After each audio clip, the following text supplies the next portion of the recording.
He was actually, no, Swiss. He was from Switzerland, yeah, yeah. If you haven't figured it out by now, one of the things this group does on Civil War Time Travelers, we laugh a lot. Sometimes we have no reason to understand what's going on, but we're still laughing, and you can kind of read that in people's eyes too. But let's get started because we were here for already 50 minutes or more, and we haven't done what we came to do except eat and meet and greet. And that was done very well, you guys. Thanks for making everybody feel welcome. Here we go. All right, by the way, you notice that the book raffle ends at 4 o'clock. Okay, so that's when all the work back there has to be finished, including the poster, which I think, Rich, you brought to me one year. All right? So, a lot of people ask, what is the reading I can do to help prepare for this trip? So I'm going to put a couple suggestions up there. Most of those books are back there. Neither one of these is. I'm excited to go to First Bull Run because I don't know much about it. I know where the 2nd Wisconsin fought before they were in the Iron Brigade. I know they served under Sherman. But we'll be having, I hope, a National Park Ranger lead us through First Manassas. Getting answers back from the National Park lately has been very difficult. I think it has to do with a lot of staffing issues. They've been hit hard by staffing issues. Then Brawner Farm, which I was scolded today, is not Brawner Farm. People in the know actually call it the Battle of Gainesville, because that's what the Black Hats called it, the Iron Brigade. Brave Men's Tears is a top-notch book. Hard to find, but it tells the story of how boys from Wisconsin and 19th Indiana that we allowed to hang out with us, how they were baptized in fire at what we'll call Brawner Farm or the Battle of Gainesville. Took place near a little place called Groveston, so it's also called that. Good stories there, all good stories. Then, Protecting the Flank at Gettysburg and Too Much for Human Endurance. When we go to Gettysburg this year, we're doing something different than we've done before. We're not going to hit all the high spots, which is probably good, because Little Round Top is closed now for day like 18 or something. They're remodeling. They're making it safer. They're making the roads better and the parking better. So when we go back in the future, we'll be the beneficiaries of that progress that's taking place now. But Protecting the Flank at Gettysburg, that's at East Cavalry Field. Now, a lot of you have been to Gettysburg. Many people don't even know East Cavalry Field exists. Rich is wearing a George Custer shirt. That's where George Armstrong Custer was. And that's where Jeb Stuart finally arrived to try to hit the Union on the left flank, and Custer stopped him. If you ever want a book that's going to make Shirley cry, Shirley, raise your hand again. There she is. Too Much for Human Endurance. It's a story of what happened at a place called the Spangler Farm. And so what I mean, we're doing things a little civilians licensed battlefield guide. We'll also be doing the farms and hospitals, the Spangler Crossell Farm. When we finish up at the Spangler Farm, there will be a for signed by the author. Have that as part of our closing auction. The books that we're auctioning off right now, they go toward battlefield preservation. And one year, thanks to you guys, we sent $1,350 to the Shenandoah battlefields. And I got a letter from that said they couldn't believe this. But $1,350 from a group of our size is pretty good stuff. Ken, I promise not to move a lot, and here I'm moving. Anyway, then we have a place called Monocacy. Battle of Monocacy, really, really important. I don't want to get ahead of myself yet, but all of these books are for sale back there as well. And this one here is part of a series called The Emerging Civil War. If you're not really into the Civil War, they're paperbacks about that thick. But they cover a lot of good ground. And they're published by a company called Savas Beatty. You can find them online there. Savas Beatty is a publisher that does as much as anybody in this country to keep Civil War education alive. Donna, anything to add to that? Best publication company that you want to deal with. Ted Savas, who owns the company and runs it, is a terrific guy to deal with. It's always a quality product. And a new one right now when Hal came to Trevor. And that's our speaker at the round table. And we will put in a few plugs for the round table here shortly, too, trust me. The only problem with Ted is he's a Viking fan, Minnesota. And so Donna and Ted have a bet every year. Whoever loses the bet has to either you buy a book or he gives you a free book, which is more than fair. Lately, Donna's gotten a lot of free books. Okay, moving on. Let's go backwards.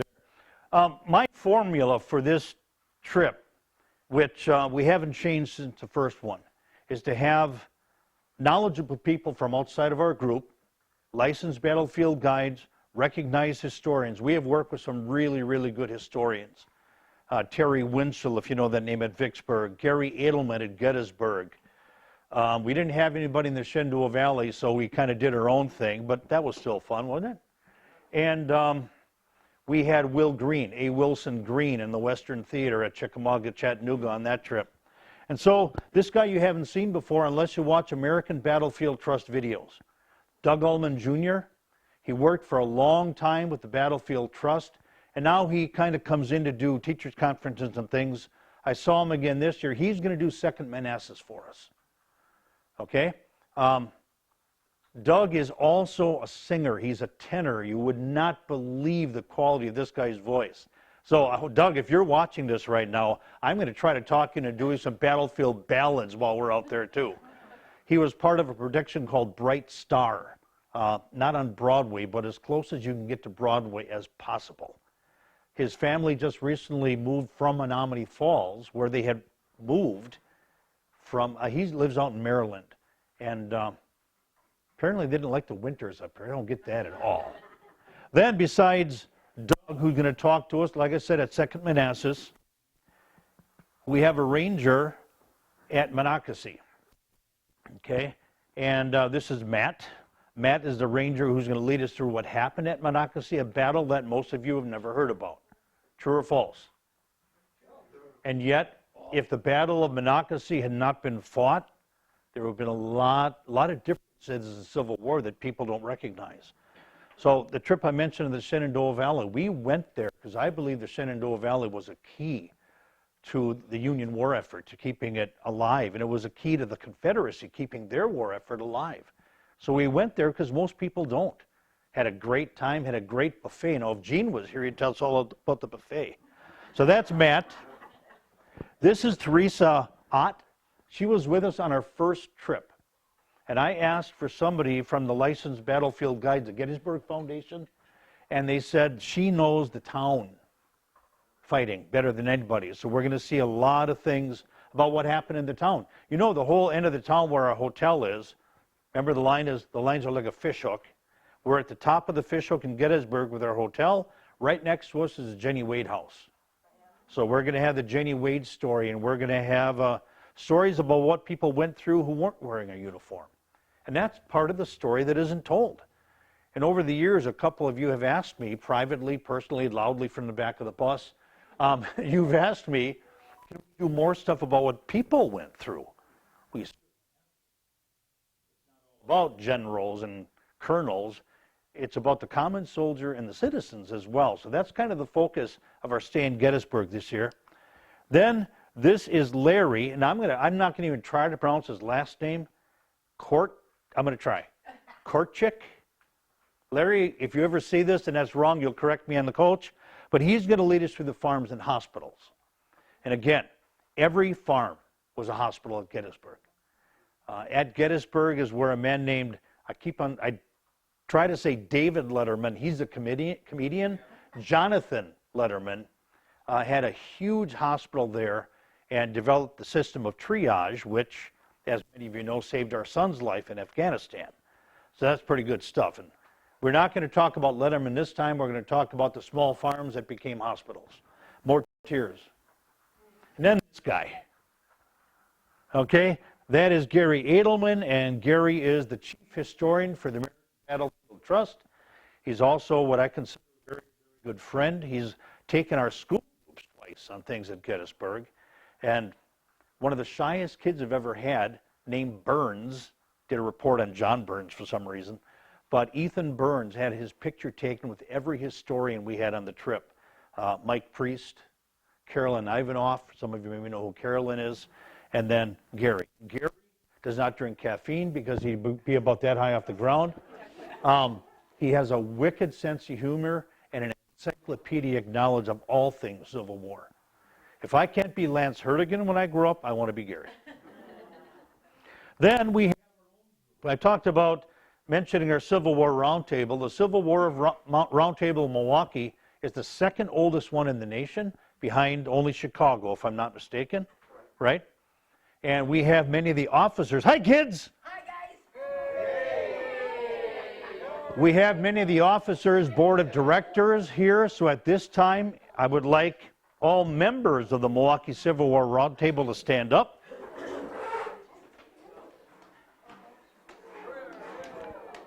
Up, Tom. Okay. So this is our Milwaukee Civil War Roundtable, a lot of the membership. You may be seated. Thank you. And when I talked about the formula that we use for our trips, it's recognized historians, licensed battlefield guides, national park rangers who are a phenomenal untapped resource in my opinion. They know so much and they're so good at what they do, plus they have the love for it. But we also have our own group. So I didn't tell you you're going to do this. Surprise!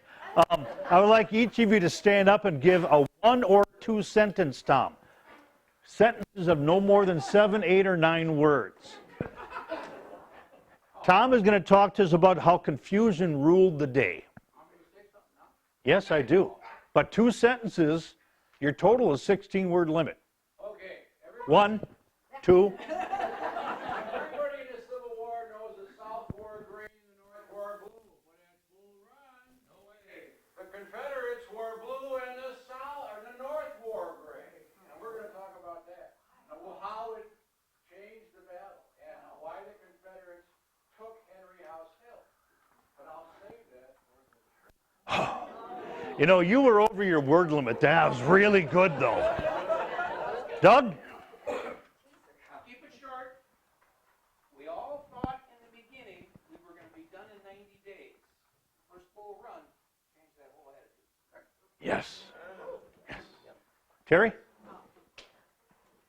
And I'm going to talk about one of my favorite generals in the Civil War, Lieutenant General Richard Stoddard Ewell, who fought in the Army of Northern Virginia, and who I believe is one of the underappreciated generals of that army. And we'll talk about what he did at Gettysburg and how he bore, I think, very unfairly a lot of the blame for what happened there, and hopefully I can redeem him. You realize, Terry, you're speaking at Manassas, though. I know. All right, all right. So you have to remember that for like 2-3 days. Yeah. So, Richard Stoddard Ewell, no, Rich, you wait to be called on. Don't you blurt things out. Anyway, we've followed him a few times now. Have you noticed? Ewell's name has come up in the Shenandoah Valley, and we followed the 15th Alabama several times as well. And it's weird how some of these same units keep popping up again and again and again, because some of the Confederates got shuttled to the Western Theater, and so did some of the Union units. That's kind of neat. We have a few new arrivals, and they know full well what they missed. They missed introductions. And you're going to be on camera for this, only you 3. Mary Jo, how many trips you've been on? Stand up, give us your name, and how many trips? Mary Jo Forrest, and this year will be my 3rd trip. Yay! Wave at the camera, Mary Jo. There's a camera, wave at it. And how cold were you on Skyline Drive? No, just sit down, don't have to answer that. Franny and George. Stand up, please. Face the camera. Thanks, Fran. I'm George. This will be our 5th trip. Wow.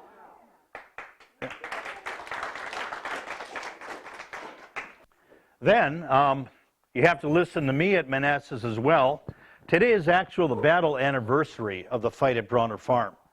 August 28, 1862, when a group of Wisconsinites walked into a buzzsaw. But we don't want to tell any of that right now. Some of you know about it, but hopefully I can share with you some things you might not have heard before, including stories like the guy who lived an 1/8 mile down the road here and never came home.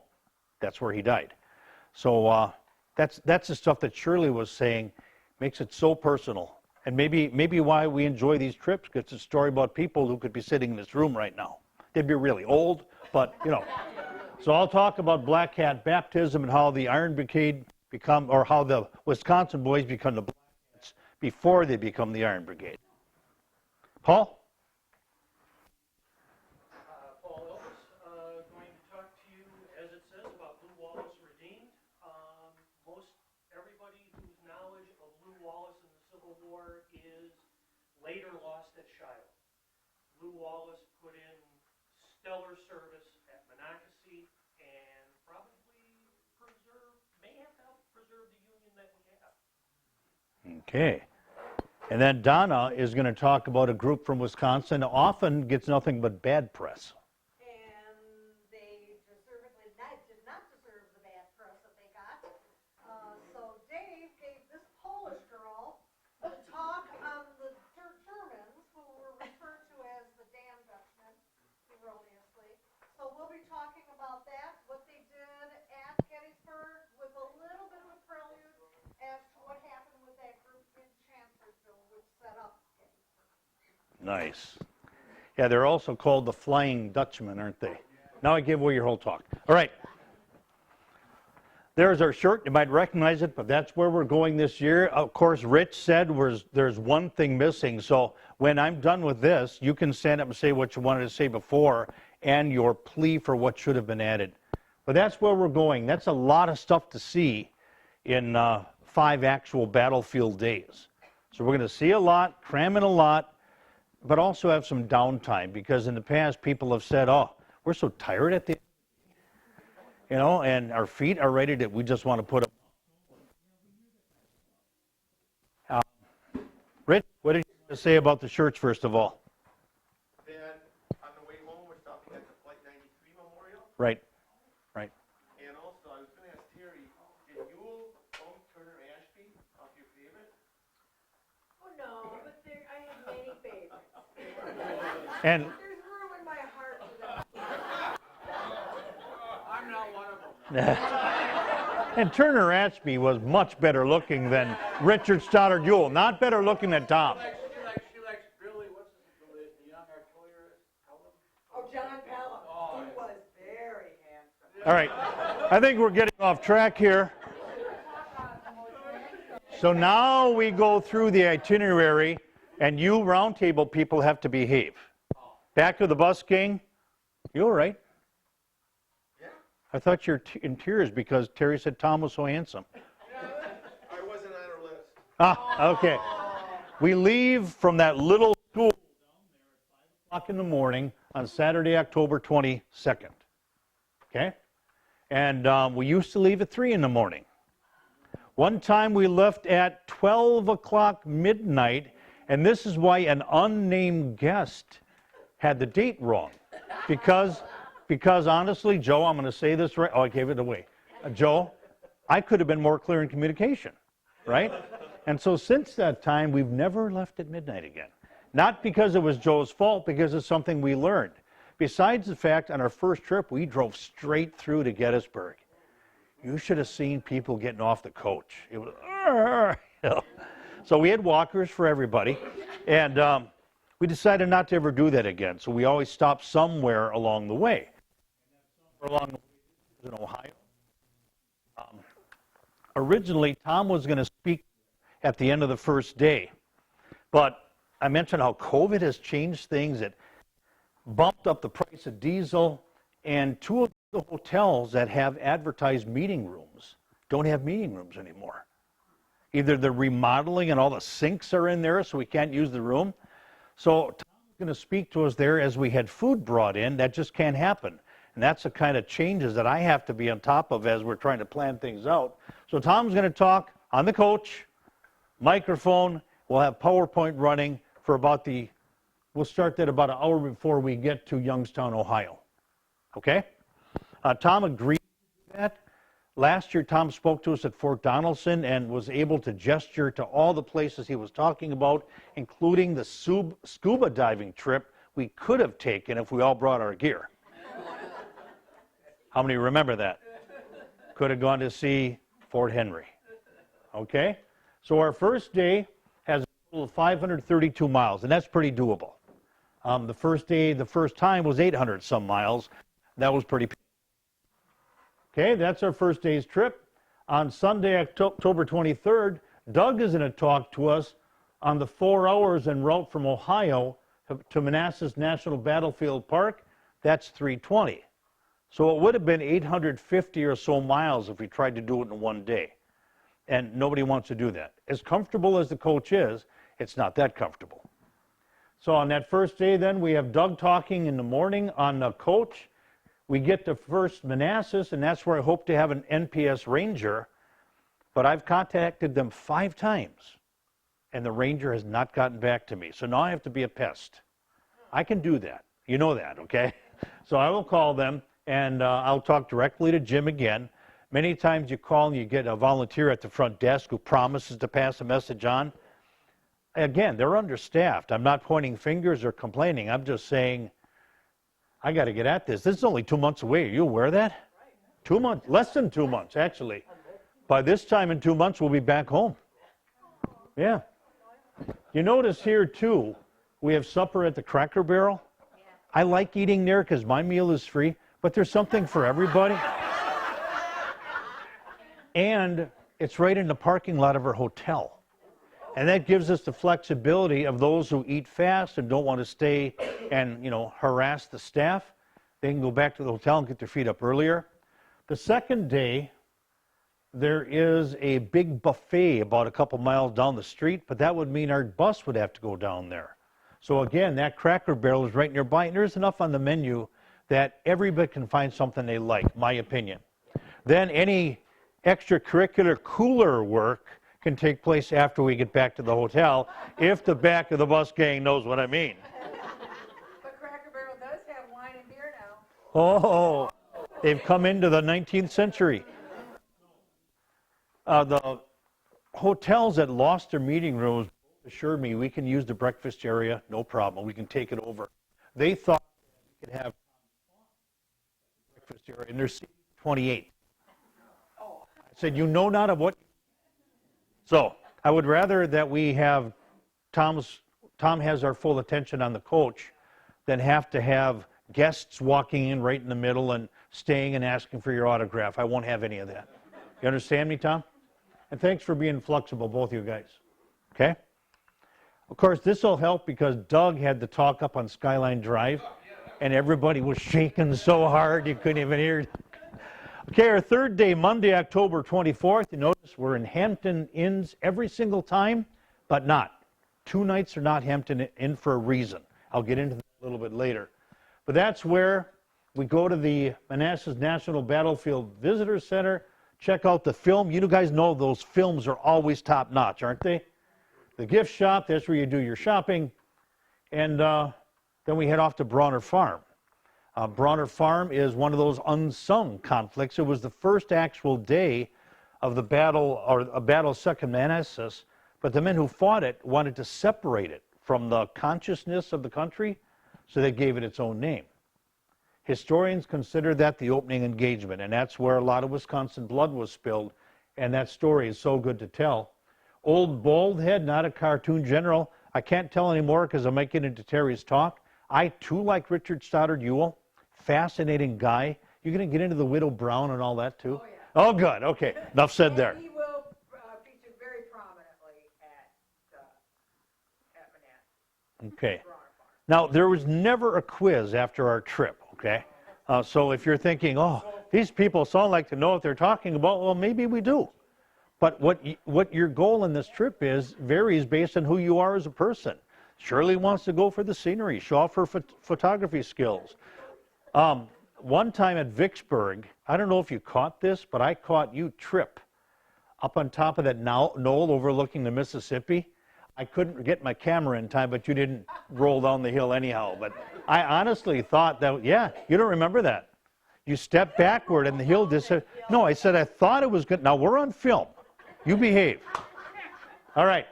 Then, one thing I like to do as well, and I think this works so well, we always try to have a lunch on the battlefield. And so we'll go to a picnic area at 2nd Manassas. We're sending out for Chick-fil-A. So you're going to do those orders today so we can have that food delivered. And it's kind of neat to sit out there, you listen to the birds, and maybe you try to in your head think what happened here in 1862. So we ate at Chickamauga this way, we ate at Gettysburg this way, Shiloh, oh, just, they're outstanding times, I think. So that's one of the other things I insist on. I've never had a Chick-fil-A. That'll be worth it. Oh, yeah, they'll treat us well. Battle of Second Manassas is in the afternoon. That is Doug Ullman, the young man that I showed you earlier. I got to see him this summer in Mobile with the American Battlefield Trust, and he's more excited about this than you might be. He is so pleased to be asked, and he's a top-notch historian. And I think you're going to really, really enjoy him, especially if he sings. Then we go to supper at the Great American Buffet. Now, I checked that out online. I check all the venues out. And you know, many times people only write reviews when they want to say something negative. If you've ever noticed that, I didn't find any negative reviews about this place. It's all you can eat. It's a steakhouse. They've got chicken. They've got soups. They've got tons of vegetables. If you're on the Shenandoah Valley trip, remember that buffet? Okay, the dessert bar was as long as like this blue table. Gene was back there several times. And now Gene's not even here to pick on him. Where's Gene today? But anyway, that's where we eat that night. Notice, we're back at 5:30 at the hotel. So we worked hard to make sure we got back in time to actually get some rest. So far, so good. I will take questions later on, but Ann, go ahead. Some of the Hampton Inns have pools, right? Yes. So I didn't know that last year, and I know that the young lady who came, Mhm. brought her swimming suit, and the grandma, I'm going to get that this year.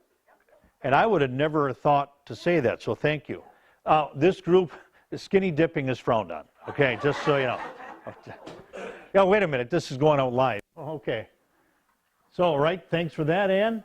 Now, if you look here, I said before that Bronner Farm has many different names, and today is the anniversary of it. And I just find stuff like that raises the hair in the back of my neck. I'm a Civil War nut. Raise your hand if you are as well. Tom called it a disease, right? It's contagious. But what makes it so is the common people and the people you share the journey with. So I don't mean to say this in an offensive way, new people, because that's not how I mean it. You're in for a treat. Lois, there's still room. There, I'll put a recliner under the coach for you if you want. Just, and then we'll sell tickets to that seat.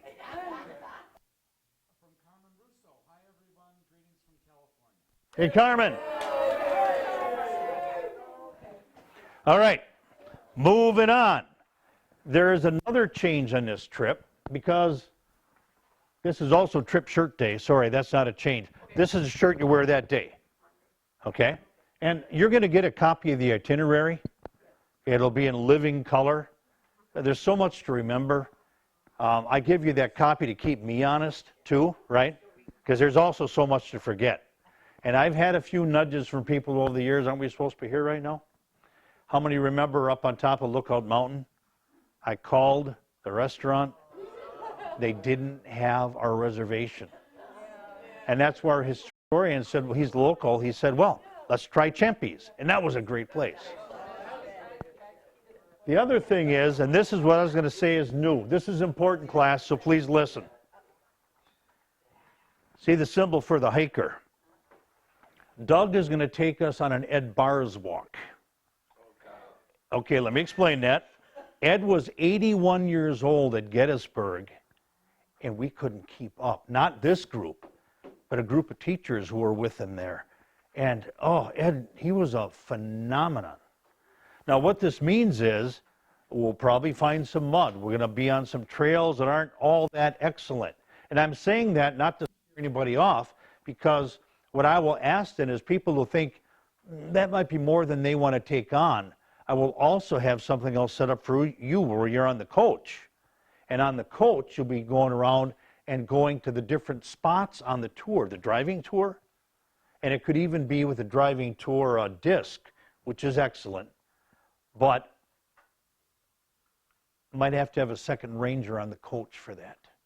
So that's kind of things. I try to work through those things ahead of time Because one of the things I have heard is, yeah, the trips are fun, but some want to dig a little deeper. And that's where Doug is going to take us, okay? Through the woods, over trails. We're going to probably cross over some streams. I'm telling you that now because several people bring walking sticks, okay? But this might be more than some of you want to try. And so we're not going to leave you sitting on the couch for 3 hours. Instead, what we'll do is we'll have an alternative activity planned to make sure you get your history as well, and that might even involve a trip back to the gift shop. How many miles is that? About, 4 or 5. Over some, does that bother you? No. Okay. Where it's a tougher walk. It's not a lot of up and down because we're in Virginia after all, but it's a little rougher walk. And as you're going to see later, in Virginia there's a fall tick season. Okay? Last time I was to Bronner Farm mucking about in the woods, I came back with 7 of them on me. Most I've ever had is 50. Kay and I together, we added that up. That was in North Dakota. There wasn't a Civil War fight there, surely, but some good scenery. Right, so is that clear? If anybody needs to email me to find out questions, but I'm just saying that part of the trip is going to be really some heavy-duty walking, and I want to know ahead of time.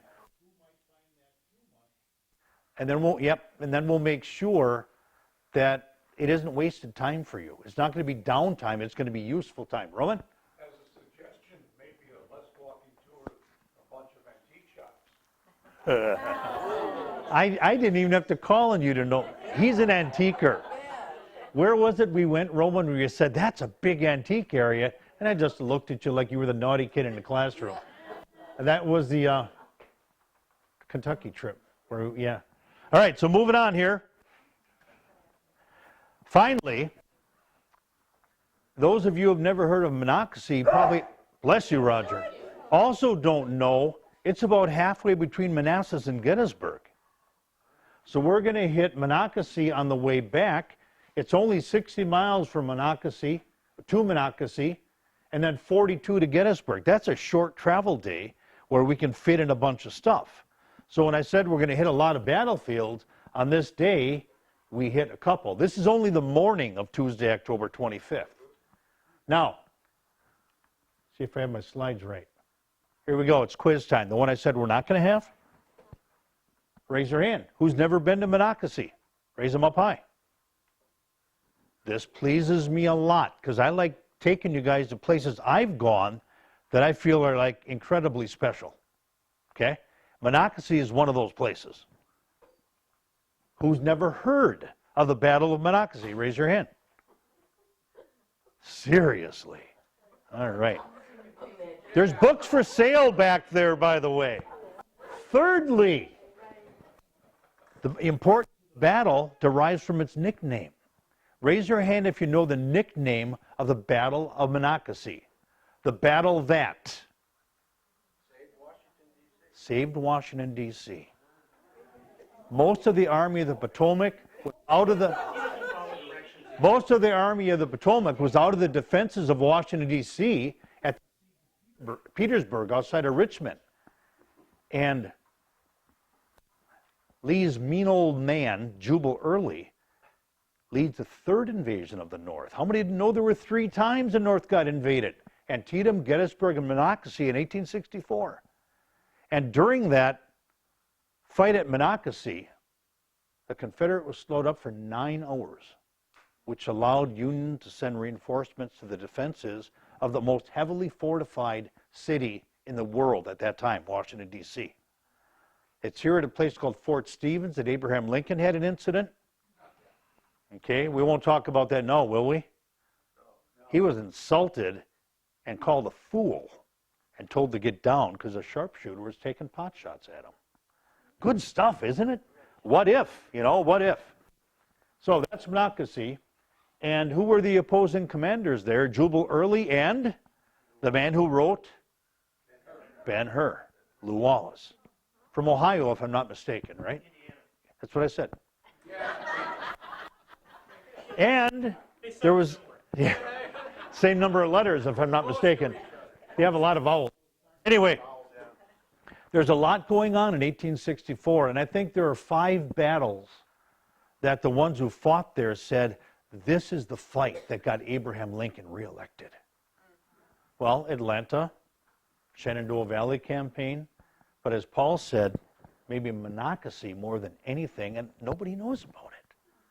So we're going to give those guys their just desserts, and that's where we have another National Park Ranger. But the bad news is, Monday, I believe, and the visitor center is closed, as are the bathrooms. But as well, so we should use the bathroom before you leave your hotel room, all right? There's Jubal Early. Robert, no yawning.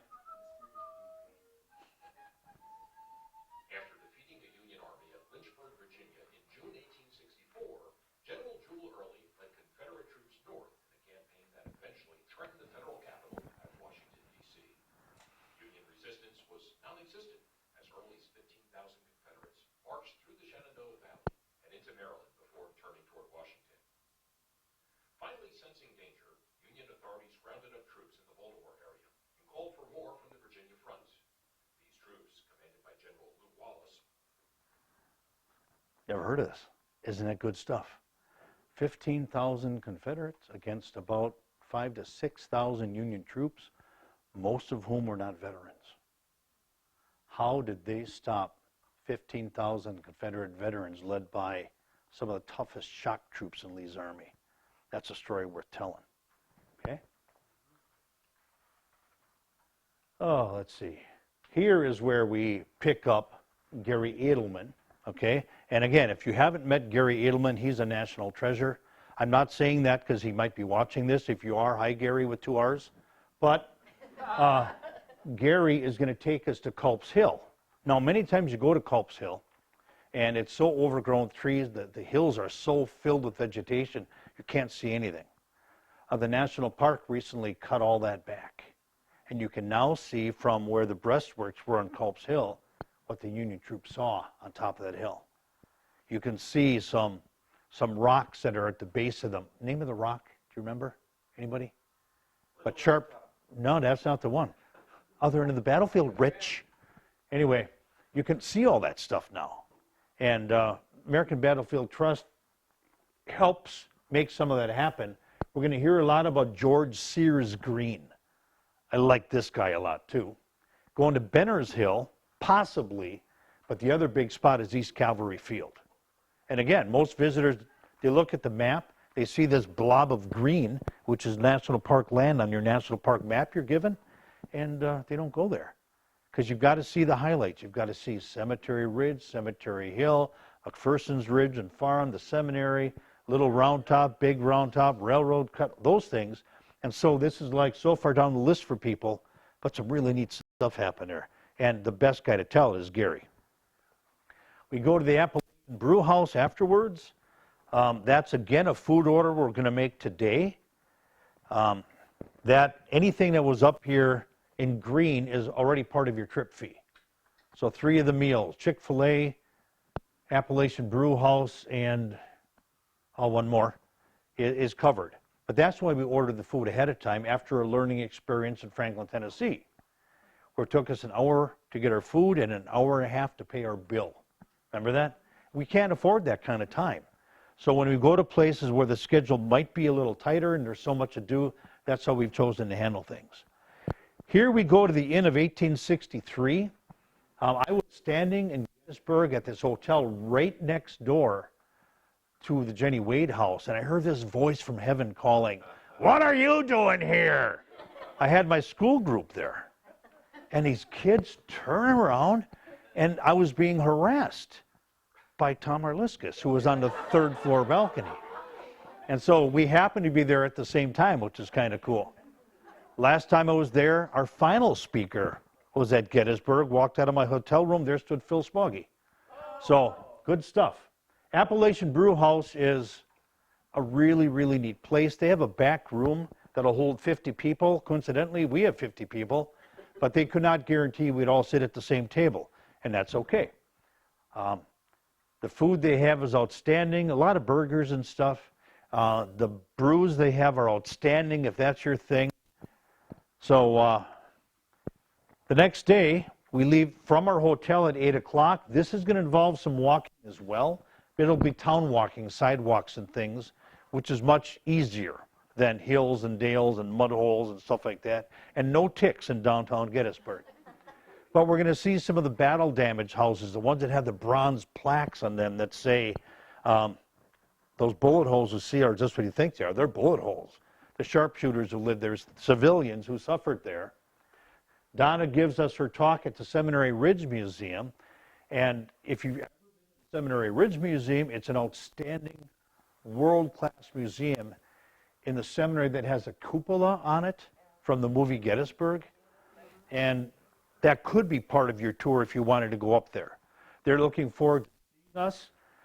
Cody Aish was at Mobile, and we talked a little bit about this, and it's a good stay. Now, Donna gets to take us next door to the Valentine house, and we're going to actually have her talk, giving you like a small amphitheater. So Donna should get nervous about that. No, you're going to look like a group of college kids sitting there, right? Then hopefully we get our licensed battlefield guide who has replied and said, yes, he's excited to do this. The Sherfy Farm, incredible place. I'll show you some pictures later on. You're going to say, I've seen that place before, but maybe you've never been there. And the Rose Farm, below Little Round Top. The Trossel Farm is the famous one of the cannonball embedded up in the peak. And it's where, what artillery unit? Yeah, well, Sickles, who was the artilleryman? Bigelow is 9th Massachusetts Battery. Where, yeah, that's what I heard. Sickles, Bigelow. But you've seen pictures of a white farmhouse, a white picket fence down with all the horses of the battery lying there dead. And how he managed to pull his cannons out of that predicament is part of the story that Larry's going to tell us. Then we finish at the Spangler Farm. Supper that night is on your own. Now, you're going to sit here and tell me, I don't know where to go to Gettysburg. Many of you do already, okay? But that is the day we wear Wisconsin red, if we have it, okay? If you don't have Wisconsin gear, don't go out and buy some. But if you have Wisconsin gear, along, and we want the Badgers' presence to be felt in town, right? Okay? Shirley. Second impressions and get all sorts of t-shirts for $2. Yes, there's one. There you go. You know where Second Impressions is in Fond du Lac? Okay. Give Shirley your sizes and she'll pick them up for you. Now, it says here that many establishments are in local walking distance, and I'll fill you in on that. You're never going to be alone. I don't want any of you kids walking the mean streets of Gettysburg by yourself, okay? So always go with a partner. But O'Rourke's is 200 feet away from our hotel. That's where I'm going. They have a prime rib there, and they have Yingling on tap. Okay. Gettysburg Eddie's, great food. That's where our supper was going to be at night, but they don't have room for Eddie was a professional baseball player. Yeah. Eddie Duplan or something like that. Yeah. Then the Dobbin House is 0.2 miles away, one of the oldest structures in Gettysburg. They have an upstairs dining room. They have a middle floor dining room. In the basement is an old pub cellar. And all good stuff. Best Maryland crab cakes I've ever eaten. The Farnsworth house had sharpshooters in the attic shooting at the Jenny Wade house, which is next door to us. It's a 1/10 of a mile away. And I think if we walked a mile or two in the past, we could probably do all of these. And then Tommy's Pizza, 2/10 of a mile away, best pizza in Gettysburg if you're a pizza person. I won't go there on this trip because these other places are Gettysburg to me, especially O'Rourke's, named after a general who died up on Little Round Top. If you've ever seen the pictures of Little Round Top, there's a one that has the nose all shiny because you're supposed to rub the Irishman's nose for good luck, okay? They might actually have that building inside, or that monument inside protection now because they're afraid they're going to wear off some of the facial features of this poor Irishman. Okay, so far so good. Thursday, we leave the Inn of 1863. The reason we go there is location. You go up to the top floor and you can see, well, you're on the battlefield at this hotel. You're right on Cemetery Hill. And you can see an overview of the town that's just magnificent. They have a really good breakfast. They have a really slow elevator. Okay? We leave the hotel at 7:30, head off to Flight 93 in Shanksville. How many have not been to the Flight 93 Memorial? That's the plane that was taken over by passengers, according to the official story, and crash landed of Shanksville. It's a magnificent place. And again, they have a wind tower there, a chime tower. It's amazing. So we'll just sit there for a while and quietly listen and remember those who died that day. Our country sacrifices a lot. It's not just Civil War battlefields. And again, there will be tears. I'll be one of them, seriously. Clinics is because the other one that's really, potent, I guess that's the way I can think of it, is they have all the calls that people made to the ambulance. So you hear the actual passengers saying goodbye to their loved ones. Again, right in the feels, right? We have our closing banquet at the Golden Corral Buffet, and I've heard a lot of bad things about Golden Corral. About them. I checked the stars on this one. It's got a very, very high rating, or it wouldn't go there. And that's where this Phil Spalky I mentioned earlier, who is an expert on the 19th Indiana. He's so good, he's one of the 4 presenters at the Kenosha Civil War Museum's 71st anniversary celebration for our Iron Brigade, our Milwaukee Civil War Roundtable. So Phil's going to talk to us there. It's going to have to be at the Golden Corral because that's the second hotel that said they had a meeting room that didn't have a meeting room, which is frustrating, but that's why I started planning this trip when we got home from Vicksburg. I enjoy the planning, I really do. Then, it's our last day already, and it seems like we just started at like 2:30. There's a time change involved, and, oopsie, last year we had Lincoln come in, right? I didn't tell anybody Mr. Lincoln was coming. Now I'm 6'3", 6'4". He towered over me without the hat on. He's also going to be at the Wade House. Fritz Klein, for those of you who go out there. If you go to the Wade House to see that reenactment on Saturday or Sunday, wear a time traveler shirt. He might remember you. Okay? So I did this because when I couldn't get the hotel I wanted, I checked out other hotels and I go by ratings, I read the reviews. It looked like a really nice place. And right across the street from it is the National Air Force Museum. And there they have cool stuff, even to the tune of Boxcar. If you have not heard of Boxcar, it's the second airplane to drop the atomic bomb on Japan in World War II. It's a phenomenal, phenomenal place. They don't open till 9 o'clock in the morning. And so I might have talked them into opening early for us. I said, we're a group of people who have to get back to Wisconsin. Could you possibly? So, again, maybe, maybe not. And if we have to go at 9 o'clock, we're still getting back home by 6:30. Okay? So that's a good day, and it's only 400 miles. But with that museum right across the street from us, you can't not go there. When we're there, you have to go. Yeah. We only get about 2.5, 3 hours unless they open early, and Kay and I are covering this cost for you because it's free. And if you want to go there, all we got to do was open, and we still had 2 of the terminal things that we didn't see. Yeah, everything's like hangars, isn't it? There are 2 of the Yeah. hangars that we Yeah. didn't get to. Yeah, I am from that area. Are you really? My dad worked at Wright-Patterson Air Force Base, and my daughter works at the Wait a second. Let's talk after the meeting, okay? I just told Kat, maybe she has a connection. She's at the Pentagon now, but she might know. Well, if she's at the Pentagon, they can threaten them, can't they? We'll talk. All right, that's good to know. Thank you. So that is what the trip looks like, and these are some of the places we're going. If you recognize that, raise your hand. That's the Henry House at First Manassas, the widow Henry, a civilian casualty. When that home was hit and burned down, of course, that's rebuilt. This is on the ridge where Jackson stood firm and was either insulted or commended by being called Stonewall. There stands Jackson like a stone wall could have meant, what a great defensive general, or why isn't he moving and helping the rest of us? There stands Jackson like a damn stone. We don't use those words, Terry. We're not in the back of the bus right now. Okay, then, oh, by the way, this monument here, Tom, is that the one that had 4 live artillery shells on it until the early 1900s? And that's, they put that up almost months after the battle. Did you hear that? Barb, were you talking? Anyway, they put up this monument, and there were 5 or 4 live shells on there for over 100 years, and we're talking shells. And children, that's why we don't climb on monuments. This is the Bronner farmhouse at Groveton.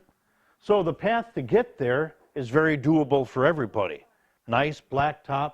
We stand around here. There's a walking loop behind there, which we'll use to tell the story of the fight at Bronner Farm. Terry will talk about Richard Ewell. I'll talk about the Black Hats. And we come back to that same spot on the second day for that massive hike we're going to do. Okay? So again, I will plan for, how many think they might not do that hike? So I know about 4 or 5 miles. We were at 3rd Winchester when we were just going to do a short 2-mile hike. Tim underestimated. So that's something else we've learned over the years, to make sure we look into things a little better. They always lie. Historians always lie? No, the park ranger. Okay. So that's the Bronner Farm. That's the original farmhouse that has since been redone. And we want to get there because there's a new museum inside of it now. I don't think any of us have seen that. Where's that? That's Cannons. That's Gettysburg. That's East Cavalry Field. So if you can imagine horses thundering across that field with George Armstrong Custer supposedly calling his men Wolverines, which is right where the name of the college mascot came from, similar to the whole On Wisconsin story we all know. That is a monument at East Cavalry Field. That's the longest walk that day. So that's not a bad one. It's a mowed, flat as can be area. And again, this will be Gary Edelman talking to us. So nobody wants to stay in the coach. You want to walk out there. If that's where he takes us, I tell the historians, you do what you want to do. It's going to be good for us. So instead of making them follow what I think is important, these guys who know what it's about are going to take to where the actual important stuff happened. That's a Spangler farm. How many have seen the movie Gettysburg? Remember the scene where Lowell Armistead comes with the hat on his sword tip as they cross the stone wall at Pickett's charge? General Armistead dies in this building right here. And his best friend from the military is named? How many are aware he died about where I'm standing, if the photograph can, or he was taken care of where I'm standing at a nearby schoolhouse? How many knew that? So there's some good stuff coming. Ron Kirkwood wrote the story of how this was used as a battlefield. If he's in the area, he's going to stop in and say hi to. Can't guarantee that because he's a busy man. So that is some of the stuff we'll see. I don't think the colors will change yet, but this is the Worthington farm at Monocacy. Now the interstate separates the parts of the battlefield, but you've probably never heard of this, the Worthington farm. But right in this little window here, Glenn Worthington was a boy watching the battle happen as the action swirled around his house. And one of the books back there was written by that kid as a grown man to tell the story of what he saw. I find that kind of neat. That's the best farm. The best farm is where we'll probably get the biggest overview of the fight, if I understand our ranger correctly. And he'll tell you some of the history of the house. And even what I found fascinating is that you can tell the age of a building and its additions by the windows. The oldest buildings, big windows. Then you realize how hard stuff was to heat. And about where we are sitting, there was a slave village. So he'll tell us all about that, I'm sure. Met Borders is his name. And that speaks for itself. That's on the way home. Sherfy Farm at Gettysburg. Steve Acker, if you know that name, just finished his novel about the Sherfy Farm and the fighting that took place there. I've asked the ranger not just talk about the farm, but also talk about the fighting in the famous Sherfy Peach Orchard as well. If you know Gettysburg a little bit, there's a peach orchard, there's the wheat field. Well, we've done the wheat field, now we're going to do the peach orchard. It's kind of a lot of traffic on that road, so we're going to have a few traffic police there. We'll go across as a group, so we don't go across as stragglers. So everybody goes at the same time, waiting patiently until it's time to cross. That's Emmetsburg Road we'll be crossing. It's a main drag. Remember before I said most people do the fish hook and hit all the spots along there. Well, there's East Cavalry Field not so far away. The Spangler Farm is somewhere back in this area. We're going to try to get to the Sherfy Farm, the Trossel Farm, maybe Kadori, but I'm not sure. That has to be up to our guide too. I'd like to pack 5 hours into 3. And that's counterproductive because the information is coming so fast, you're overwhelmed. And so these guys, getting a licensed battlefield guide means they're going to set the pace in a way we can all understand. Make sense? That is the map of Monocacy Battlefield. So here's the freeway. Where's the freeway coming through? 270. And so you've got the battlefield split into 2 pieces. There's the Worthington House, Thomas Farm, and some really good stuff that happened here. That's the old visitor center, old mill building, which is now a stop on the tour. And I don't know what else we're going to get there because I'm trusting the National Park Ranger to know his stuff. Our civilian tour, Elizabeth Thorne. How pregnant was she when she left the cemetery gatehouse, I believe? Did she live at the gatehouse, you guys? And she helped bury the dead. And how many dead were there at the Battle of Gettysburg? Yeah. And so, heard of her. Most have heard of Jenny Wade. The original door through which the bullet entered and shot her, killed her, is still hanging there. She's the only civilian who died at the Battle of Gettysburg. And as she's back to the door, a bullet enters. And roommates. You need to see that? You all know who you're rooming with, right? Okay. But yellow rooms are singles. Roman, I want to talk to you about that, okay, later. But otherwise, we make the hotel happy when we pull in because we have 27 or 28 rooms this year. That's a big chunk of their space. And so they're able to help us a little bit. Now, some of the names up here you might not recognize. Mike Deacon is in our round table, couldn't be here today. His brother Phil is coming from way out west, like Oregon, to join us.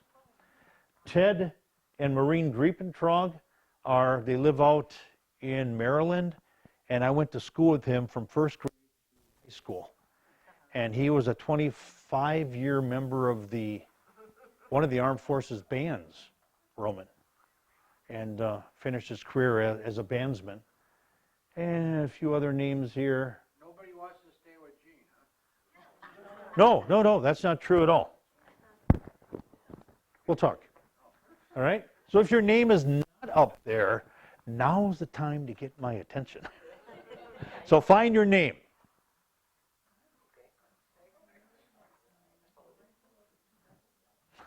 Okay. I'm sitting here thinking a group of adults really happy they could find their name on a screen. Yay, you! All right, moving on. This is what we have to do yet today, and Kay's going to come up here and go through some of this, but we want to get the food orders in because we send that in, we save them a lot of hassle. We get our food faster that way, okay? And that's always a good thing. We also want to contact, if any of you have information to update, phone numbers or things, we'll try to put a pad out and just write that down. If you know we have your contact information because you've been getting emails from me, then don't worry about it. Okay? The book raffle closes at 4 o'clock. I'm going to extend that to 4:15. It's already getting late. And then any final thoughts on the trip besides what I told you about it's tick season out there? Rich? I need to back up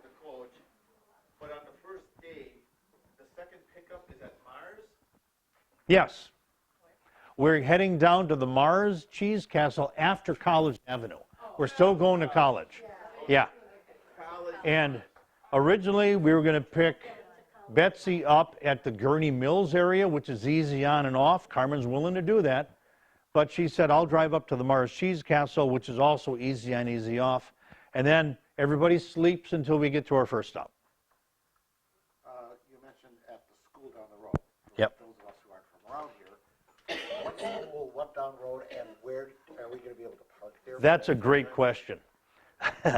So this little school down the road is Trinity Lutheran Grade School. If you follow this road, it's about less than a half mile.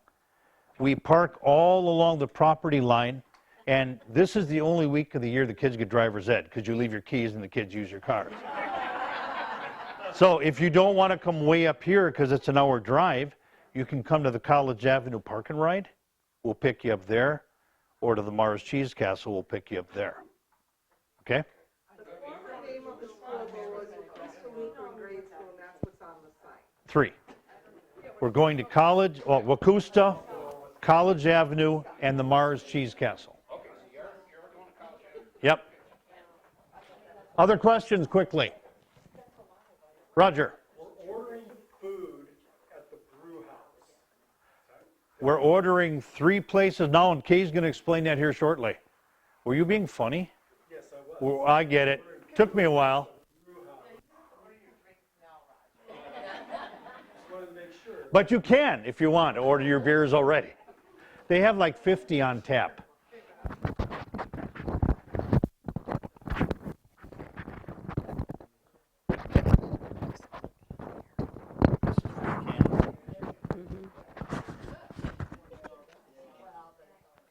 I don't think that the first 2 are going to be a problem because all the details are pretty much on here. So choose one sandwich from the Chick-fil-A, and then it says what comes with it. The Appalachian Brew House does not include drinks. Those are on your own. See, But- we have learned stuff on this trip. But you do have 6 choices. Please choose one. If you have further questions, ask Dave. On the back is your Subway. And then the back is Subway. Just a reminder that you make a bread choice. And I think if you don't have any clue what type of breads they have, ask me. I can help you out. But your bread choice, then circle your meat or veggie choice. Your cheese choice, if you don't want it, don't circle it. And then I won't include it. And then whatever extras you want, your veggies, and then your condiment, if you want mayo or mustard or so add those. So there's a place for all of that. And I'm sorry I don't have the contact update list because I forgot we were doing that, and so I didn't print it. So Could you read lips? What did I say? I heard my you. fault, I heard yeah. you. You said that's my fault. I appreciate that. Thank you. Sure. I was going to bring my computer, then it wouldn't have been a problem, but I didn't. All right, look, we had one last question, I believe. Well, it's also picked up. I know you're all familiar, but can you just give us a little bit more information on the school down the road is where you start at the time that you said, 5 o'clock. and then the next stop is College Avenue Park and Ride. As you're heading to Chicago on 94, it's on the, which side of the freeway? West side of the freeway. okay, and about what time do you usually get there? Like, That'll be an hour after we leave here, so about 6 o'clock. all right, and is there another one, or that's the That's the Mars Cheese Castle, and then we'll just be in contact. You know, and we're on our way. We've got how long to get down by you? How far away are you from the Mars Cheese Castle? I don't know where College Avenue is. Oh, I'm probably about 45 minutes south. Okay. So we'll call you when we leave the school down here. But the estimated time of arrival would be 6:45, 7 o'clock Okay. for you. All right, Ken, you can shut things down over there?